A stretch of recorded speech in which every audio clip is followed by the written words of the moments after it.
नमस्कार साथियों, कैसे हो? आशा करता हूँ बढ़िया और प्रसन्नों की प्रसन्नता के साथ हम 8th ग्रेड अभ्यास पुस्तिका कक्षा 8 विषय गणित के अध्याय 5 वर्ग और वर्गमूल को पढ़ रहे हैं। तो इसमें सीखेंगे वर्ग वर्गमूल किसे कहते हैं। वर्ग क्या है? उसी संख्या का उसी संख्या में गुणा, उसे कहते हैं हम वर्ग।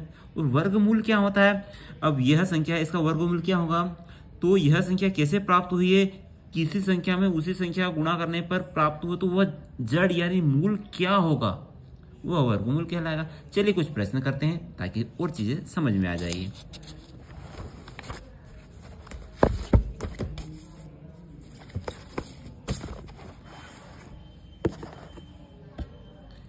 प्रश्न है संख्या पैटर्न 1, 4, 9, 16, 25, 36। इसके आगे क्या है? तो आप देख रहे हैं 1 का वर्ग 1, 2 का 4, 3 का 9, 4 का 16, 5 का 25, 6 का 36, 7 का 49। तो अगला क्या आएगा? 49। तो कौन सा सही है? सी वाला बिल्कुल सही है। क्या आएगा उत्तर? 49। आगे क्या है? आगे है किसी संख्या के इकाई का अंक 4 या 6 है तो उसकी वर्ग संख्या के इकाई का अंक क्या होगा। यानी किसी संख्या का इकाई अंक या 4 है, 16 है तो उसके वर्ग की संख्या का इकाई अंक क्या होगा। जैसे 4 का वर्ग 16, 6 का वर्ग 36। जैसे ही अपन दूसरी संख्या देखेंगे तो अधिकतर जिसका इकाई अंक 4 या 6 आए तो उसका इकाई का अंक क्या आता है? 6 ही आता है। तो यानी बी वाला विकल्प आपका बिल्कुल सही है, यानी 6 आएगा। ठीक है।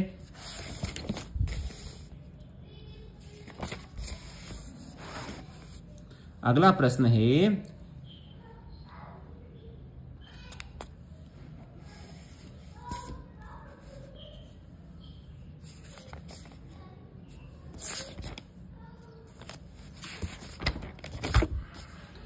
अगला प्रश्न है 169 का वर्गमूल क्या है। तो 169 का वर्गमूल क्या है? हमें 20 तक के वर्गमूल आने चाहिए। 13 13 169, यानी कौन सा विकल्प सही है? आपका डी वाला विकल्प बिल्कुल सही है, डी 13।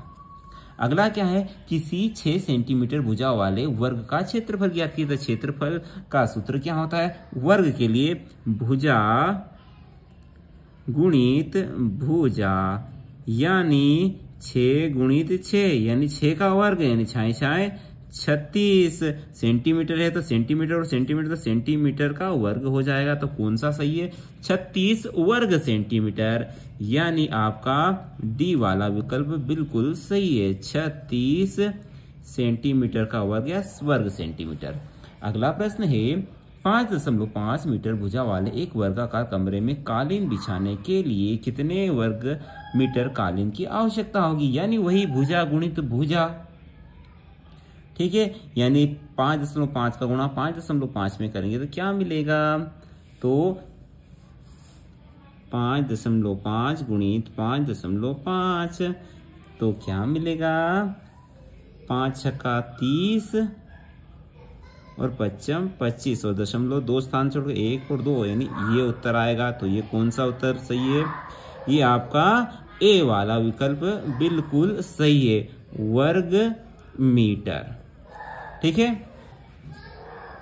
अगला प्रश्न है संख्या 44 का वर्ग ज्ञात करना है बिना गुणा किए, बिना का वर्ग गुणा किए बिना, यानी इसका वर्ग गुणा करके नहीं करना है। गुणा तो करना पड़ेगा लेकिन वर्ग गुणा नहीं करना है। किसका? 44 का वर्ग ज्ञात करना है, यानी 44 का वर्ग। तो 44 को क्या लिख सकता हूं? 40 धन के 4। ठीक है। अब इसका वर्ग यानी इसको 2 बार लिख सकते हैं, 40 धन के 4 गुणित 40 धन के 4। बस इनका गुणा कर दिए। 40 का गुणा 40 में करें, 40 गुणित 40, फिर 40 का गुणा 4 में करें, 40 गुणित 4। अब 4 का गुणा पूरा में करना है, 4 गुणित 40 धन 4 का गुणा 4 में 4 गुणित 4। ठीक है। अब 40 का गुणा 40 में तो 1 मिनट के लिए शून्य भूल जाइए, 4 चौक 16 और ये 2 शून्य लगा दिए। ये गुणा हो गया 4 चौक 16 और ये 1 शून्य लगा दिए, 4 चौक 16 और ये शून्य लगा दिए। आसान तरीका है। और 4 चौक 16। बस इनको जोड़ दीजिए इकाई को, इकाई के अंक के साथ 6 और 0 0 0 6 आएंगे, 1 और 6 7, 7 और 6 13, 13 का 3 हासिल का 1, 1 और 1 2, 2 और 6 8, 8 और 1 9 और यह 1। तो क्या आया 1936 का वर्ग आया। अगला प्रश्न क्या है, हल कीजिए वर्गमूल 248 धन इसके अंदर वर्गमूल 52 धन इसके अंदर 144। चलिए हल कर लेते हैं, आसान सवाल ही है। वर्गमूल 248 धन वर्गमूल 52 धन वर्गमूल 144, तो ये सभी वर्ग के अंदर है। तो आप 248 एज इट इज धन वर्गमूल 52 भी एज इट इज। 144 का वर्गमूल कितना होता है, तो 144 होता है किसका वर्गमूल, 144 12 का होता है, 12 12 144 12 लिख दिया। अब देखिए यहां से क्या स्टेप हम खाएंगे ताकि जगह नहीं इतनी, 248। अब 12 और 52 कितने होते हैं, 12 और 52 होंगे आपके 64, और 64 का वर्गमूल कितना होता है 8, सीधा 8 ही लिख रहा हूं मैं। अब 248 में 8 जोड़ेंगे तो कितने आएंगे 256, और 256 का वर्गमूल कितना होगा 16। ये हल हो गया हमारा सवाल। अगला है पाइथागोरस त्रिक लिखिए जिसका एक सदस्य कितना हो 12 हो।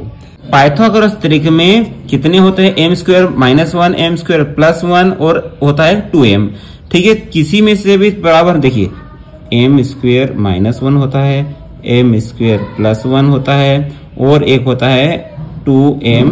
ठीक है, अब तीनों के बराबर हमें 12 मानना है, तो इसके बराबर 12 मानेंगे तो भी हमारा उत्तर नहीं प्राप्त होगा, क्योंकि m स्क्वायर 12 तो हो जाएंगे 144 में से एक जाएंगे तो हो जाएंगे 143, जो कि उत्तर प्राप्त नहीं होगा प्रॉपरली। तो हम इसी के बराबर मान लेते हैं 12। ठीक है, अतः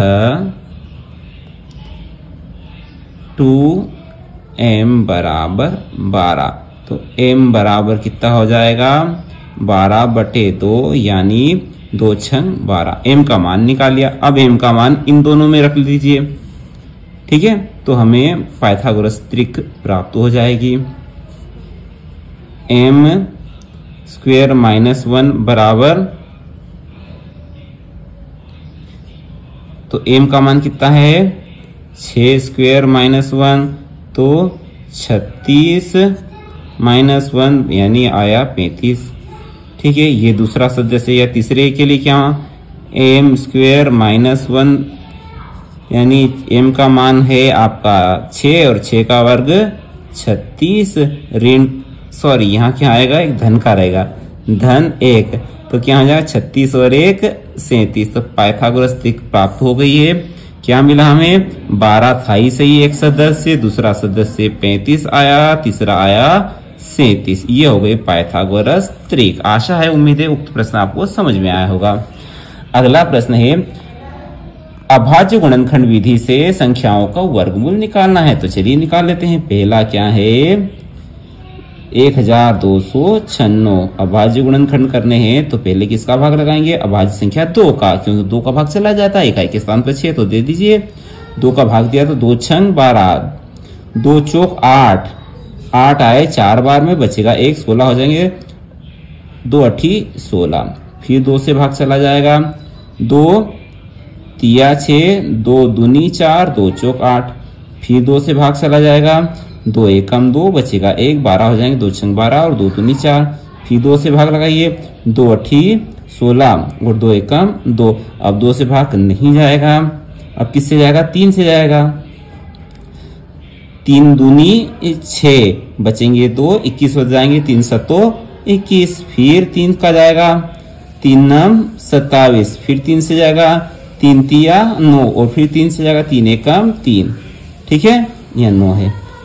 तो अब क्या बने इसके, यहीं से ही जोड़े बना लेते हैं क्योंकि जगह हमारे पास कम है। 1 2 3 4, तो 1296 का वर्गमूल क्या हुआ, यहाँ से निकल के आया 2, यहाँ से निकल के आया 2, यहाँ से निकल के आया 3 और यहाँ से भी निकल के आया 3।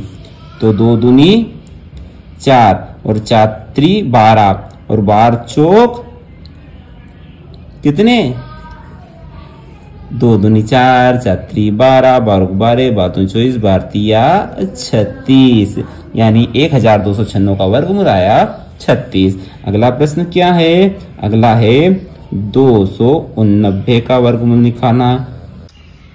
289 में 17 का भाग जाएगा, 17 से भाग लगाएंगे तो 17 बचेंगे और फिर 17 एकम 17, तो 289 का वर्गमूल आया आपका 17। ठीक है।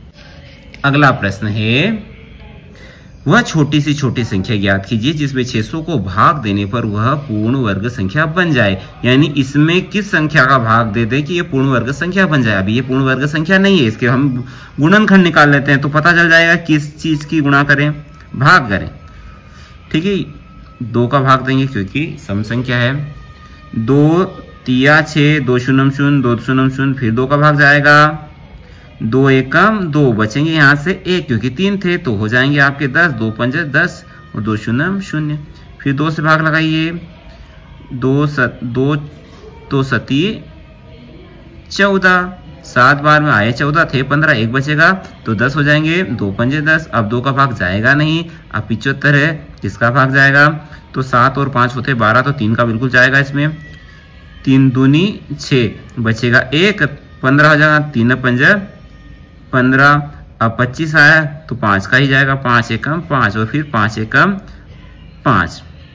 तो क्या प्राप्त हुआ, 600 के गुणनखंड प्राप्त हुए 2 गुणित 2 गुणित 2 गुणित 3 गुणित 5 गुणित 5। अब बताइए किसका भाग देना। अब भाग देने का सीधा सीधा समझिए, किस संख्या को भगाएं ताकि इनके जोड़े बन जाए। तो यहाँ जोड़ा बन रहा है, यहाँ जोड़ा बन रहा है, भैया ये 2 और 3 का जोड़ा नहीं बन रहा है। ठीक है, या तो इनको 2 और 3 और आ जाए तो जोड़े बन जाएंगे, परंतु सीधा सीधा स्पष्ट बोला है कि भाग देना है ना, भगाना है। तो 600 में किसका भाग दे, 2 तिया 6, तो सीधा सीधा 2 तिया 6 का हम 600 में भाग लगा देंगे तो संख्या पूर्ण वर्ग संख्या बन जाएगी। तो देकर देख लीजिए, 600 में हमने 2 तिया 6 का भाग लगाया और इधर भी भाग लगाएंगे तो 2 और तिया 6 ये तो हट जाएंगे, बचेगा 2 गुणित 2 गुणित 5 गुणित 5, इसका 6 से भाग लगाएंगे तो आएंगे 100, तो 100 एक पूर्ण वर्ग संख्या बन जाएगी। तो 100 का वर्गमूल क्या आएगा, यहाँ से आया 2 और यहाँ से आया 5, जोड़े बन गए, जोड़े में से एक एक आता है, 2 पंजे 10। तो आप देख पा रहे हैं संख्या में 2 तिया 6 का हमने भाग दिया तो संख्या जो कि 100 प्राप्त हुई वो पूर्ण वर्ग संख्या मिल गई है। तो उक्त संख्या में हम किसका भाग देंगे, 2 तिया 6 का, तो यह संख्या पूर्ण वर्ग संख्या हो जाएगी। अगला प्रश्न क्या है, भाग विधि से 625 का वर्गमूल ज्ञात करना है। तो चलिए 625 का हम वर्गमूल निकाल लेते हैं, 625 का। ठीक है, ध्यान से समझिएगा, इसके जोड़े हम इधर से बनाते हैं हमेशा 25 और 6। ठीक है, अब 6 को ध्यान से देखिए, ऐसी संख्या बताइए जिसमें उसी का गुणा उसी संख्या में करने पर हमें 6 प्राप्त होता है क्या। देखिए 2 का वर्ग 1 का वर्ग यानी 1 का गुणा 1 में किया तो 1 मिलेगा, 2 दूनी 4, 3 तिया 9, तो 9 तो ज्यादा हो जाएंगे, तो क्या लेना है हमें, 2 और 2 और 2, 3 जगह 2 लिखा। अब देखिए 2 दूनी 4, ठीक है, 2 और 2 होंगे 4, 6 में से 2 गए तो 6 में से 4 गए तो 2 बचे, ऊपर से दोनों संख्या साथ में ये 25 हो गया। ठीक है, अब 4 के साथ किस संख्या का गुणा करें कि 225 प्राप्त हो, तो कौन सी संख्या होगी, हम करते हैं 5 का गुणा। ठीक है, क्यों मिल जाएगा, 5 चौक 20, यहाँ 22 है, और यदि 6 लेंगे तो 6 चौक 24, तो ये 22 से ज्यादा हो जाएगा, तो हम 5 यहाँ लिखते हैं, 5 यहाँ लिखते हैं, 5 यहाँ लिखते हैं, और गुणा करें 5 25 का 5 हासिल का 2, 5 चौक 20 और 2 22। ठीक है, और ये 5 और 5 10 की 0 हासिल का 1, 4 और 1 5, और 25, 225 में से 225 गया, कुछ भी नहीं बचा। आप देख पा रहे हो 50 से डबल बिल्कुल 25 है, यानी हमने क्या लिया 625 का वर्गमूल क्या प्राप्त हुआ 25। आशा है आप भाग विधि से वर्गमूल निकालना सीखे होंगे। अगला प्रश्न है, वह सबसे छोटी संख्या ज्ञात कीजिए जिसमें 200 को गुणा करने पर वह एक पूर्ण वर्ग संख्या बन जाए। यानी यह अभी 200 पूर्ण वर्ग संख्या नहीं है, इसमें किस संख्या को डालें, यानी किस संख्या का गुणा कर दें कि संख्या पूर्ण वर्ग बन जाए, किस संख्या का भाग दें या किस संख्या का गुणा करें। तो हमेशा उसमें गुणनखंड विधि से आपको वर्गमूल निकालना है। तो हम 200 का निकालते हैं गुणनखंड। तो चलिए 200 के हम कर लेते हैं गुणनखंड। चूंकि यह सम संख्या है तो 2 से भाग जाएगा, तो 2 एकम 2, 2 शून्यम 0, 2 शून्यम 0, पुनः 2 से भाग जाएगा, 2 पंजे 10 और 2 शून्यम 0, चूंकि फिर सम संख्या है 2 से भाग जाएगा, 2 दूनी 4 आए, 4 थे 5, 1 बचेगा तो 10 हो जाए, 2 पंजे 10। अब यह 2 से भाग नहीं जाएगा क्योंकि यह विषम संख्या है, 3 का जाएगा कि नहीं जाएगा, क्यों नहीं जाएगा, 5 और 2 होते हैं 7, इनका बीजांक निकाला 7 आया, चूंकि 7 में 3 का भाग नहीं आता तो 25 में भी 3 का नहीं आएगा। अब सीधा जाएगा इसमें 5 का भाग, 5 25 और 5 एकम 5। तो क्या बने इसके गुणनखंड 200 के गुणनखंड बने 2 गुणित 2 गुणित 2 गुणित 5 गुणित 5। तो देखिए क्या यहाँ पर जोड़े बन रहे हैं, क्या यहाँ 2 के जोड़े बने, यहाँ 5 के बने, यह 2 अकेला रह गया। यानी किसका गुणा करें कि यहाँ पूर्ण संख्या बन जाए, यानी 1 और 2 आ जाए तो संख्या 200 पूर्ण वर्ग संख्या बन जाएगी। यानी 200 में हम करेंगे 2 का गुणा, ठीक है। तो यहाँ 2 गुणित 2 गुणित 2 था ही सही, 5 गुणित 5 और 1 2 और ले आए हम, तो भैया ये इसके जोड़े बन गए, ये इसके बन गए, ये और ये मिल जाएंगे, तो भैया 400 बन जाएगा। और 400 का वर्गमूल क्या आएगा, यहाँ से जोड़े में से निकल के आया 1 2, इन दोनों में से निकल के आया 1 2 और ये 5 में से निकल के आया, तो बना 2 दूनी 4 और 4 पंजा 20, यानी 400 हो जाएगा जब हम 2 का गुणा करेंगे और 400 बन जाएगी पूर्ण वर्ग संख्या। 400 का वर्गमूल आएगा 20। तो प्रश्न में पूछा गया था किसका गुणा करें, तो संख्या 200 में है, यदि हम 2 का गुणा कर देंगे तो संख्या पूर्ण वर्ग संख्या हो जाएगी। 12 और 21 ऐसी अद्भुत संख्या के युग में है कि वे इनके वर्ग 144 और 441 एक दूसरे के अंकों को पलटने से प्राप्त होता है। कैसे प्राप्त होता है साहब, तो देखिए 12 और 21, 1 2 और 2 को आगे लाया तो 21 बन गए, और इसका वर्ग क्या प्राप्त होता है, इसका वर्ग प्राप्त होता है हमें 144, और इसका वर्ग प्राप्त होता है 4 4 को आगे और 1। देखिए अंकों को पलट दें तो इनका वर्ग निकल आता है। जिस प्रकार संख्या को का परिवर्तन 12 है, 12 को 21 बना दिया तो इसके वर्गमूल 421 आया। कैसे आया, यही 12 के जो वर्ग थे 144, जैसे इसके अंक बदले हैं वो, ठीक है, जैसे इसके अंक बदलते हैं 21 बनता है, तो इसके यदि अंक बदले तो 21 का वर्ग प्राप्त हो जाता है। ऐसी कमाल की संख्या है। तो ऐसी संख्या एक और भी है, कौन, 13। 13 का वर्ग क्या होता है 169, और 13 को पलट दें तो 3 और 1 यानी 31 हो जाएगा, और इसका वर्ग क्या है, इसका उल्टा आ जाएगा 9 6 1 यानी 161। ठीक है ना, कमाल की संख्या है। चलिए आगे देखते हैं। एक व्यापक ड्रिल अभ्यास के लिए विभिन्न स्कूलों में 6250 विद्यार्थियों को पंक्तियों में इस प्रकार व्यवस्थित किया जाता है कि प्रत्येक पंक्ति में उतने ही विद्यार्थी रहें जितने की पंक्तियों की संख्या।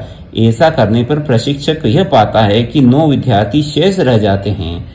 इस वर्ग की प्रत्येक पंक्ति में विद्यार्थियों की संख्या ज्ञात करनी है। तो क्या है साहब, कुल विद्यार्थी इतने हैं, इनको जितनी पंक्ति है उतने ही हर पंक्ति में बच्चे खड़ा किए, तब जाके 9 बच्चे शेष बचे। तो हमें पता करना है कि प्रत्येक पंक्ति में कितने बच्चे हैं या कितनी पंक्तियां हैं। तो सबसे आसान है, पहले तो हमने खड़ा किए, कितने बच्चे 6250 विद्यार्थी खड़े किए, और कितने शेष रह गए 9, तो 9 को घटा दीजिए। तो क्या प्राप्त होगा हमें 10 में से 9 गए, एक बच्चे, ये अभी 5 नहीं 4 क्यों उधार देते थे, 4 2 और 6, ठीक है, 6241। या तो इसका आप वर्गमूल निकाल दीजिए या आप भाग विधि से हल कर लीजिए, दोनों ही तरीके सही है। या तो इसका 6261 का वर्गमूल निकाल दीजिए गुणनखंड विधि से, ठीक है, नहीं तो इसी संख्या का आप भाग विधि से वर्गमूल निकाल दिए तो भी पता चल जाएगा। चलिए हम इसी से करके दिखा देते हैं आपको। 6250 का वर्गमूल हम भाग विधि से करते हैं तो जोड़े बनेंगे 62, तो किस संख्या का 2 दूनी 4, 4 चौक 16, 55 25, 66 36 37 49 8 उठी 64, 8 से तो ज्यादा है तो छोटी संख्या लेंगे 7 7 7 और ये 7 3 जगह लिखा, 7 7 49, ठीक है। अब 7 7 होते हैं 14, 14 का आधा 7 बिल्कुल सही दिशा में जा रहे हैं। अब यहाँ घटा दीजिए, 12 में से 9 गए तो 3 बच्चे और 5 में से 4 गए तो 1 बचे और ऊपर से आया ये 1350। अब किस संख्या का गुणा करें, नहीं 9 लेना पड़ेगा साहब, यहाँ थोड़ा सा सोचना पड़ता है कौन सी संख्या लें, कैसे इसका गुणा इसमें करें तो इसके लगभग आनी चाहिए तब जाके पता चलता है। तो 9 यहाँ भी लिखे हम, नमन नमन 81 81 के 1 हासिल के 8 9 चौक 36 36 और 8 44 44 के 4 हासिल के 4 9 एकम 9 9 और 4 13, ठीक है। और यहाँ जोड़ेंगे तो 9 और 9 8 4 और 9 9 और 18 18 के 8 हासिल का 1 4 और 1 5 और 1 158 और ये 79 ने 158 का था, 79 बिल्कुल सही जा रहा है। और 10 में से 9 गए, 10 में से 1 गए तो 9 बचे और ये 4 में से सभी तो 0 हो जाएंगे। तो देख पा रहे हैं हम 9 बच्चे शेष बच रहे हैं और बाकियों को हमने पंक्ति में लगा दिया तो कितनी आई 79, यानी वह प्रत्येक पंक्ति में विद्यार्थियों की संख्या कितनी होगी 79। अतः प्रत्येक पंक्तियों में विद्यार्थियों की संख्या कितनी होगी 79, ठीक है।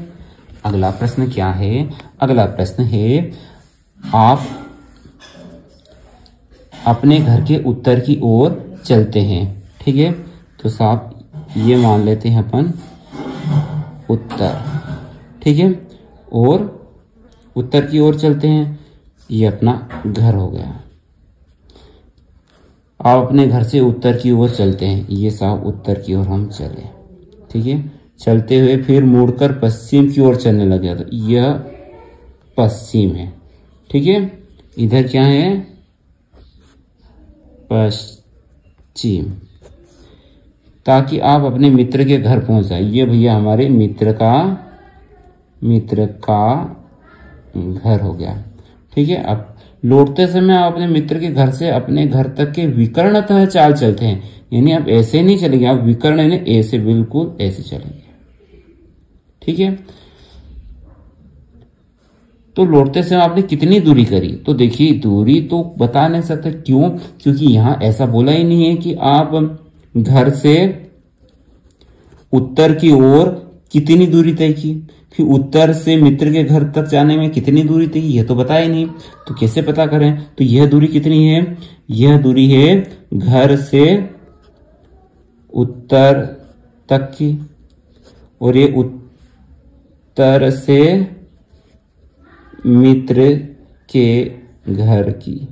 तो भैया पाइथागोरस बोलता है कि कर्ण की लंबाई क्या होगी, तो कर्ण की लंबाई आधार के वर्ग और लंब के वर्ग के योग के बराबर होगी, यानी इसको A, इसको B, इसको C मान ले तो तय की गई दूरी कितनी होगी, तय की गई दूरी होगी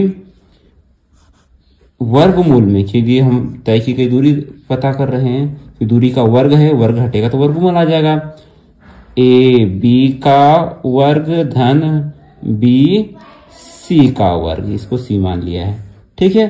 तो यह दूरी हो गई कितनी, घर से उत्तर की दूरी का वर्ग धन उत्तर से मित्र के घर की दूरी का वर्ग के योग के बराबर, और यदि उसका वर्गमूल निकाल दें तो तय की गई दूरी हमें प्राप्त होगी।